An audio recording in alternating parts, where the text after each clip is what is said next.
यहाँ पे जो छात्र हैं आप दिखा रखिए, फेयर नीट री नीट, यानी कि नीट दोबारा नीट एग्जाम दोबारा होना, यानी लोग मांग रहे हैं कि दोबारा नीट की एग्जाम होनी चाहिए ताकि बच्चे जो है जो मेहनत करके एग्जाम दिया है वो फिर से मेहनत करके एग्जाम दें और उनका रिजल्ट आए ताकि वो उनका एडमिशन बखूबी हो जाए। लगातार आप लोग परेशान हो रहे हैं, क्या कहेंगे? सर देखिए, सबसे पहले तो जो 11 तारीख को दोबारा सुनवाई की बोली थी कि 18 को होगी, तो उस टाइम थोड़े से डिसअपॉइंटेड हुए थे कि इतना लंबा टाइम गैप है।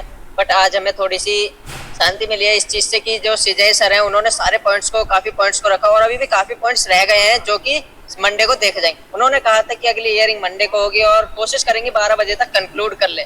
बट हमें नहीं लगता जिस तरीके से आज इतनी लंबी ये हियरिंग चली है कि उस दिन दोपहर तक हो पाएगा, तो वो भी काफ़ी लेट तक चले। बट उस दिन हम उम्मीद करते हैं कि कंक्लूजन आ जाए। और एनटीए पहले कहता था कि जो बेनिफिशियरीज है वो 100 से ज्यादा नहीं है, आज एनटीए खुद कहता है कि वो 150 से ज्यादा नहीं, 100 से 150 पर आ गया। तो आप देख सकते हैं कि एनटीए जो है वो लगातार झूठ पे झूठ बोले जा रहा है।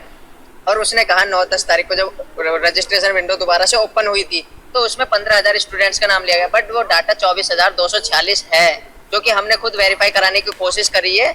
और एनटीए लगातार झूठ बोलते जा रहा है और अपनी गलती को छुपाने की कोशिश करता है। आप देखिए, जो ट्रंक है खुद बताया गया था कि उस ट्रंक में से पेपर निकाले गए थे। और ये चीज मान लीजिए, बात करी जा रही है यहाँ पर उन स्टूडेंट की जिनको पेपर मिला कि वो उनके मार्क्स कम है, वो पेपर लेके भी फायदा नहीं उठा पाए। बट उनकी बात कौन करेगा जिन्होंने उस पेपर को सॉल्व किया है? क्या पता वो टीचर्स हो कोचिंग इंस्टीट्यूट के, उन्होंने अपने स्टूडेंट्स को पढ़ाया गया हो, या फिर उन्होंने ऑनलाइन क्वेश्चंस डाले हो। अगर 10 क्वेश्चंस भी डालते हैं वो टीचर्स तो 10 से 40 मार्क्स बढ़ते हैं, यानी कि 40,000 रैंक। तो उन पर भी ध्यान देना चाहिए, उन पर भी जो कार्यवाही है वो होनी चाहिए जिन्होंने पेपर सॉल्व कराए हैं, ना कि सिर्फ जिसे पेपर मिले हैं।